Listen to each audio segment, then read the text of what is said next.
ఈసారి వేసిన plan definite గా సక్సెస్ అవుతుందండి. నాకు అలాగే అనిపిస్తుంది. అవును, నీకు ఈ ప్లాన్ సంగతి ఎలా తెలుసు? నువ్వు లేవు కదా అక్కడ. ఎవ్రీథింగ్ నయంగండి. చెప్పంటారా? ఆ జాకీ గారు కొండ మీద ఉన్న బండ దగ్గరికి వస్తాడట.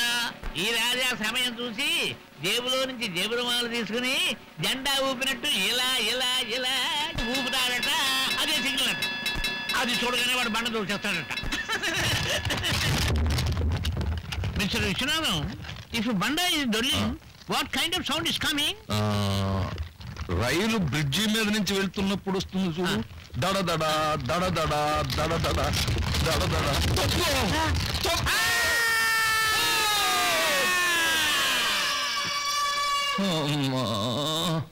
అమ్మా నాయనా, అబ్బా నిన్ను తగలయ్యా. ఎందుకంత మూలుగు? చేసిందంతా నువ్వు. నేనే చేశాను బాబోయ్. సిగ్గులేలా ఉంటుందని రుమాలు ఊపారంటే. అసలు ఆ బండ తిన్నగా వచ్చి నీ గుండుకు తగిలి టోటల్ గా నువ్వు ఫినిష్ అయిపోవలసింది. నీ పక్కనున్న పాపానికి మటన్ కొట్లో మేకలో నన్ను వేలాడదీశారు. థ్యాంక్స్ నర్సమ్మ. మూలిగి మూలిగి నాలుగు పెడచగట్టుకుపోయిన టైంలో తీసుకొచ్చావు. ఎందుక ఏడుపు? జ్యూస్ నాకే ఇచ్చారనా?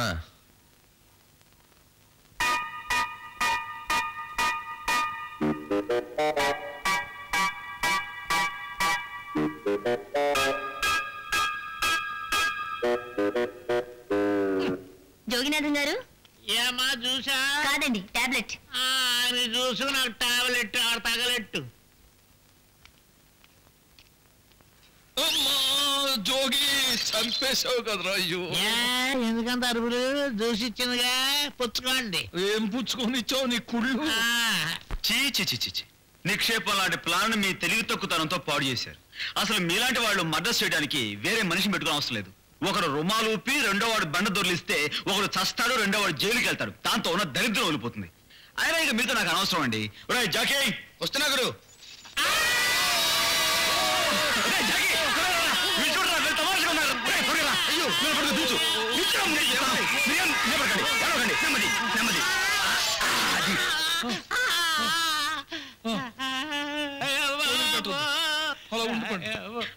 లేరా, 1 2